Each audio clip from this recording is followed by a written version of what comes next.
everyone, it's Laura. So we've now been introduced to the term Hatha and have an initial understanding of what Hatha Yoga is. We've considered its translations of force, as well as breaking the word down further to Ha and Ta to represent that of the sun and the moon, or these two opposing patterns of energy. But what exactly are these energies? Just as, say, water runs through rivers and streams, it can also move in larger currents, right? Which we can observe in the Earth's oceans. Okay, so an ocean current being this continuous and directed movement of water generated by various forces such as wind. Similarly, prana flows through the body in larger currents that are affected by the breath. These currents are referred to as the Pancha Values, or 5 airs. Remembering now that Pancha is our Sanskrit term for 5, and the term Vayu we can translate here to mean air or wind.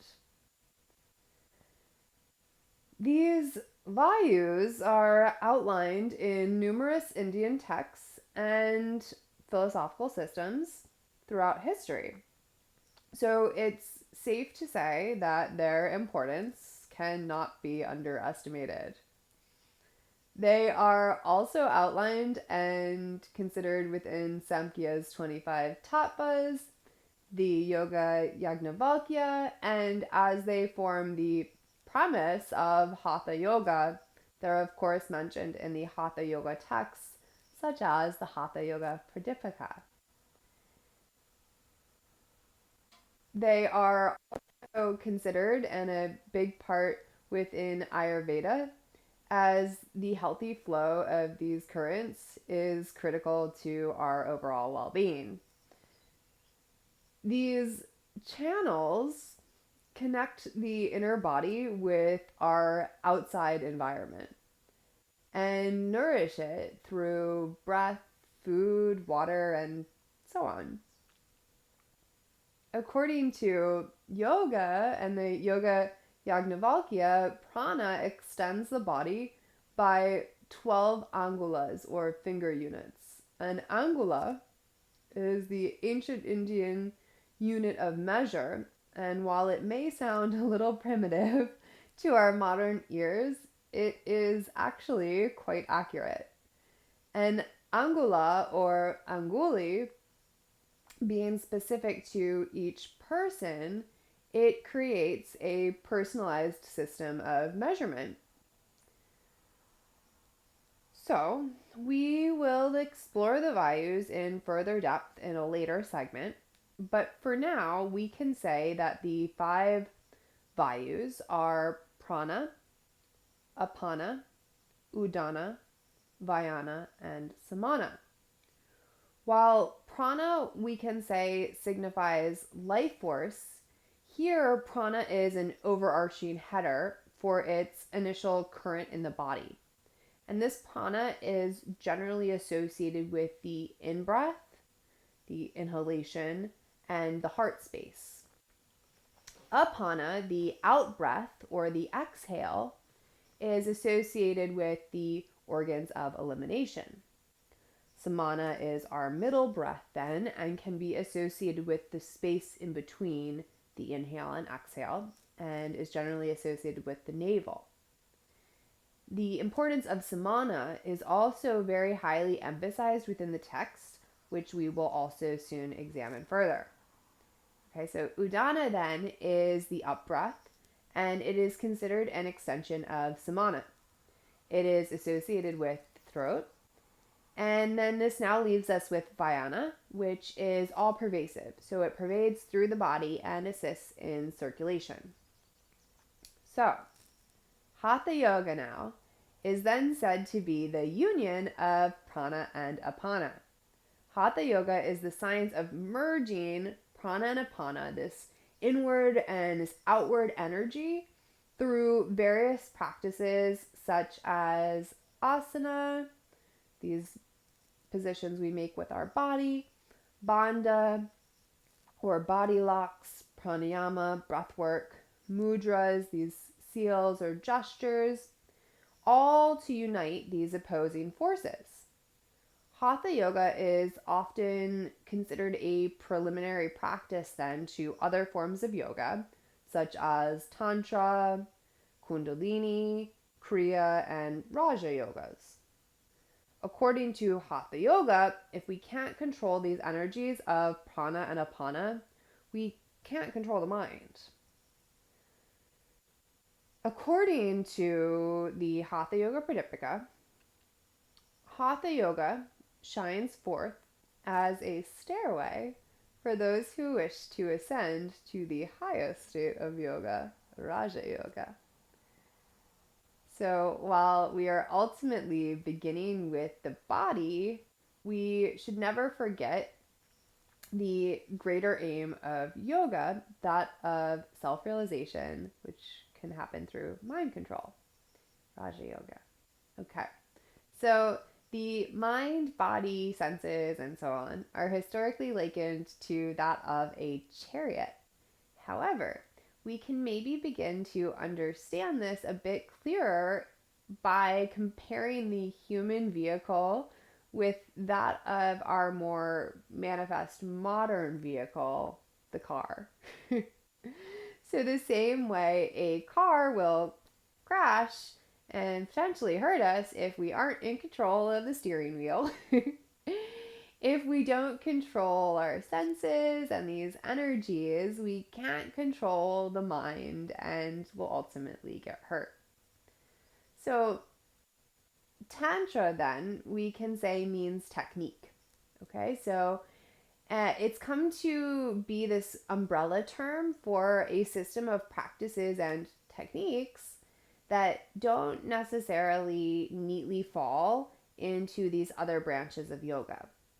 So Tantra forms a vast and interconnected system of practices that cover every detail of human experience and existence, sanctifying and consecrating them.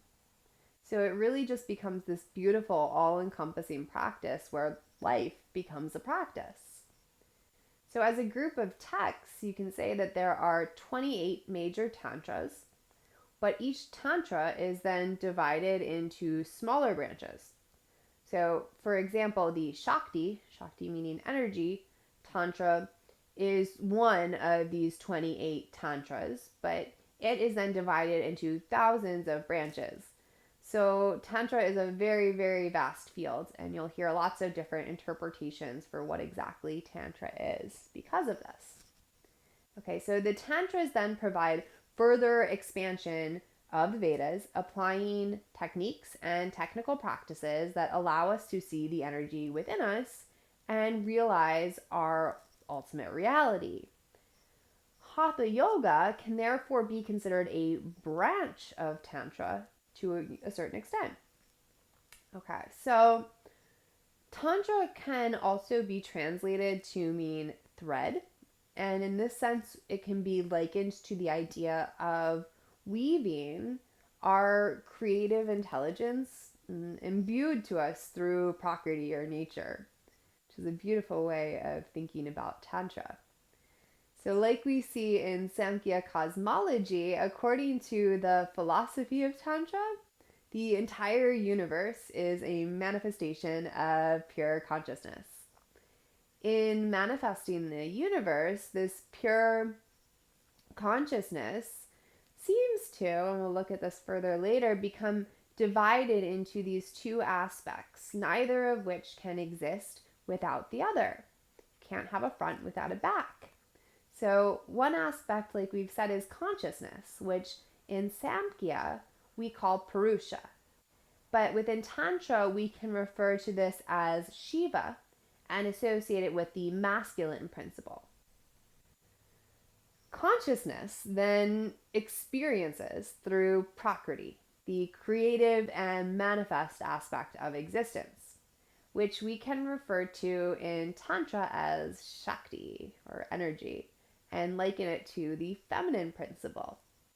Shakti is the mother of the universe, and it is from her that all forms are born.